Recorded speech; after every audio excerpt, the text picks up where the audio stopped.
La méditation de ce 4 mars est intitulée « Le plus important dans la vie ».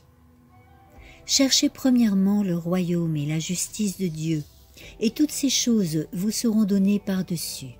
Matthieu 6, 33. Le premier grand objectif est le royaume des cieux et la justice de Christ. Tous les autres buts que nous devons atteindre doivent occuper une place secondaire.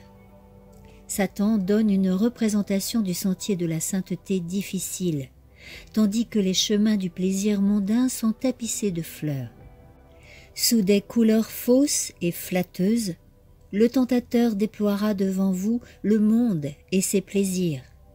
La vanité est un des traits les plus forts de notre nature dépravée, et il sait qu'il peut recourir à elle avec succès. Il va vous aduler par le moyen de ses instruments. Vous recevrez des louanges qui plairont à votre vanité et développeront votre orgueil et votre estime propre, pour que vous pensiez qu'avec de tels avantages et attractions, il est vraiment dommage de sortir du monde et de se séparer de lui pour vous convertir en chrétien. Mais considérez que les plaisirs de la terre s'achèveront et que vous récolterez ce que vous semez. Vos attractions personnelles, votre habileté ou vos talents sont-ils de trop grande valeur pour être dédiés à Dieu, l'auteur de votre être, lui qui prend soin de vous à chaque instant? Vos qualités sont-elles trop précieuses pour être consacrées au Seigneur? Les jeunes hésitent sur le fait qu'ils ont besoin de quelque chose pour égayer et divertir leur esprit. J'ai découvert qu'il y a du plaisir dans une activité productive, qu'il y a de la satisfaction dans une vie consacrée à l'utilité.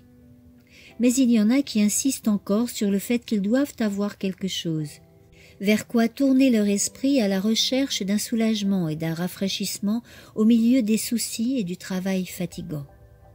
Ce dont ils ont précisément besoin, c'est l'espérance chrétienne. La religion démontrera aux croyants qu'elle console et qu'elle est un guide sûr pour nous conduire à la source de l'authentique bonheur. Les jeunes devraient étudier la parole de Dieu et se consacrer à la méditation et à la prière, et ils découvriront qu'ils ne peuvent pas employer leur moment libre d'une meilleure manière. Jeunes amis, vous devez employer du temps à vous éprouver vous-même pour voir si vous demeurez dans l'amour de Dieu. Soyez diligents pour assurer votre vocation et votre élection.